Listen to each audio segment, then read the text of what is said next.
क्या आपको पता है कि जितने भी नंबर्स आप सोच सकते हैं वह सभी एक खास नंबर है। फॉर एग्जाम्पल के लिए मैं 0 नंबर को लेता हूँ। आपको तो पता है कि 0 नंबर कितना खास नंबर है। 0 इकलौता ऐसा नंबर है जिससे अगर हम किसी भी नंबर को भाग करें तो आंसर हर बार इनफाइनाइट आता है, और अगर हम 0 से किसी भी नंबर को मल्टीप्लाई करें तो हर बार आंसर 0 ही आता है। तो 0 की यह यूनिक प्रॉपर्टी इसे एक खास नंबर बनाती है।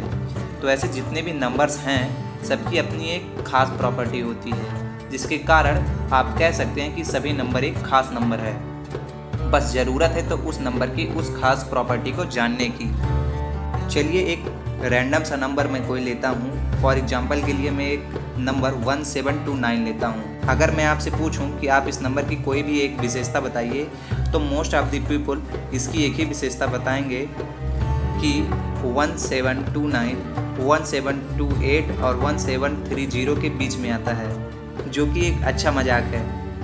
अगर आप इतना भी रियली में सोचने में कैपेबल हैं तो मेरे समझ से आप दानी है, ज्ञानी है, अंतर्यामी है, बहुत बड़े स्वामी हैं, शक्तिमान है, बुद्धिमान है, बल्कि मैं तो ये कहता हूँ कि आप पुरुष ही नहीं। बहरहाल मैं आपको बता दूं 1729, जो कि आपको देखने में एक रैंडम नंबर लग रहा है, यह एक बहुत ही खास नंबर है। पहले मैं बता दूं 1729 को हार्डी रामानुजन नंबर से भी जाना जाता है, और 1729 को द टैक्सी कैब नंबर भी कहते हैं। क्यों? चलिए मैं आपको इसको एक कहानी से बताता हूँ। आपको तो पता ही होगा कि हमारे देश में एक महान मैथमेटिशियन रामानुजन रहे, जो कि एक बार बहुत बीमार थे और हॉस्पिटल में भर्ती थे। और वह लंदन के हॉस्पिटल में भर्ती थे तो उनके एक फ्रेंड, जो कि वो भी एक मैथमेटिशियन थे, जिनका नाम हार्डी था, जो कि उनसे हॉस्पिटल में मिलने गए, जिसके टैक्सी का नंबर 1729 था। रामानुजन अपने बेड पर लेटे हुए थे और हार्डी उनसे मिलने गए थे। तो हार्डी और रामानुजन ने बहुत देर तक बात की, और बात में उन्होंने नंबर्स के ऊपर बात करना चालू कर दिया। और रामानुजन ने उनसे उनके टैक्सी का नंबर पूछा, तो हार्डी ने कहा कि मेरी टैक्सी का नंबर एक बहुत बोरिंग सा नंबर 1729 है, जिसकी कोई भी खास प्रॉपर्टी नहीं है। यह एक बहुत ही रैंडम सा नंबर है जिसमें कोई भी यूनिक बात नहीं है, कुछ भी खास बात नहीं है।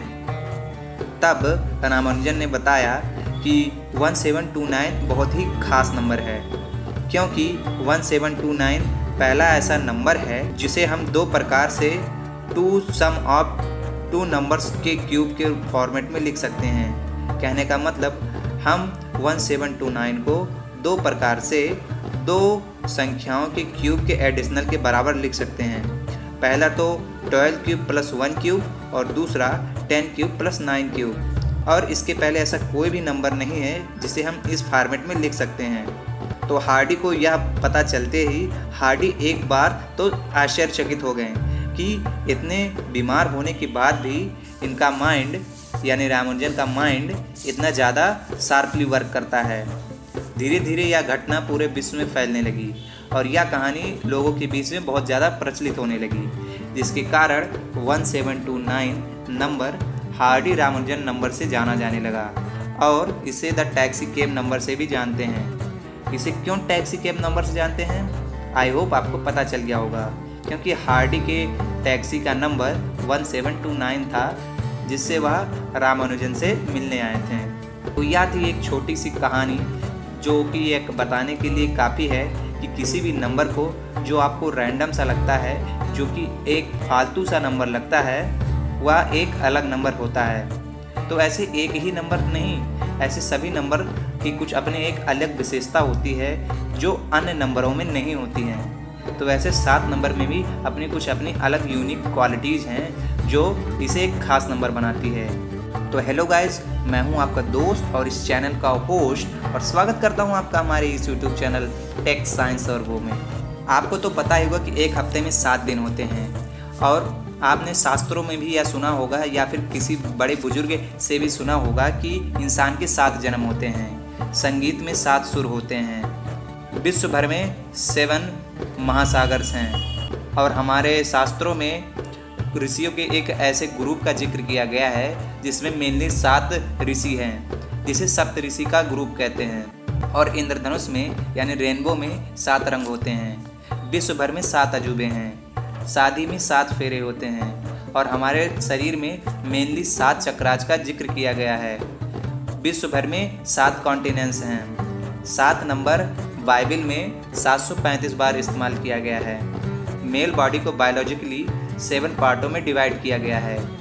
एक क्यूब के यानी एक घन के 7 डायमेंशंस होते हैं। हमारे शास्त्रों में, हमारे कल्चर में 7 प्रकार के इंसान के गुणों का और 7 प्रकार के इंसान के दुर्गुणों का जिक्र मिलता है। आध्यात्मिक दृष्टि से यह बताया गया है कि जब सज्जन व्यक्ति की आत्मा यानी कोई पवित्र आत्मा ईश्वर से मिलती है तो ईश्वर उसे 7 प्रकार के गिफ्ट्स देते हैं, यानी 7 प्रकार के उपहार देते हैं। हमारे वेदाज में मेनली 7 प्रकार के ग्रहों का जिक्र मिलता है।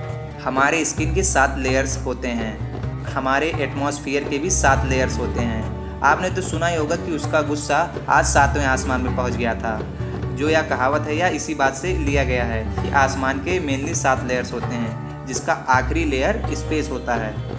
कुरान में 7 प्रकार के स्वर्ग का जिक्र किया गया है। इंसान के जीवन के 7 पड़ाव को बताया गया है, यानी इंसान के लाइफ को 7 स्टेजेस में डिवाइड किया गया है। एक समय था जून 2015 का, जब न्यूकैसल यूनिवर्सिटी में कुछ बच्चों को एकत्रित किया गया और एक फंक्शन का आयोजन किया गया, जिसका मेन मोटिव था कि बच्चों में मैथमेटिक्स के प्रति रुचि को बढ़ाया जाए। तो बच्चों से यह कहा गया कि आप 0 से 10 के बीच में कोई भी रैंडम सा नंबर चुनिए। तो मोस्ट ऑफ द बच्चों ने नंबर 7 को चुना। लगभग 70% बच्चों ने नंबर 7 को चुना। जब उनसे पूछा गया कि ऐसा क्यों, आपने नंबर 7 को ही क्यों चुना, तो उनके पास कोई ठोस पुख्ता सबूत नहीं था कि उन्होंने क्यों नंबर 7 को चुना। क्या आपको पता है कि जेम्स बॉन्ड का फेवरेट नंबर यानी लकी नंबर 007 है। आपको मैं बता दूं कि हैरी पॉटर का 7th पार्ट जो कि 2007 में रिलीज हुआ था, जिसने पहले दिन 7 मिलियन की कमाई की थी। तो ऐसी बहुत सी चीज़ें हैं जो नंबर 7 से जुड़ी हुई हैं और जो यह बताती हैं कि नंबर 7 एक बहुत ही लकी नंबर है, बहुत ही खास नंबर है। ऐसा क्यों, या किसी को भी नहीं पता। तो आई होप आपको ये वीडियो अच्छी लगी होगी। अगर आपको ये वीडियो ज़रा से भी अच्छी लगी और आपको लगता है यह वीडियो थोड़ी सी भी इन्फॉर्मेटिव है तो वीडियो को लाइक कर दीजिएगा। और अभी तक आपने चैनल नहीं सब्सक्राइब किया है तो क्या कर रहे हैं, चैनल को सब्सक्राइब कर उस नोटिफिकेशन के बेल पर ज़रूर क्लिक कर दीजिएगा। और आपको अगर यह वीडियो थोड़ा सा भी अच्छा लगता है तो आप इसे अपने फ्रेंड्स के साथ ज़रूर शेयर कीजिएगा, क्योंकि मेरे समझ से नॉलेज बांटने से नॉलेज और ज़्यादा बढ़ती है। तो मिलता हूँ आपको इसके नेक्स्ट वीडियो में एक नए इंटरेस्टिंग टॉपिक के साथ। तब तक के लिए अपना ख्याल रखिएगा। जय हिंद, वंदे मातरम।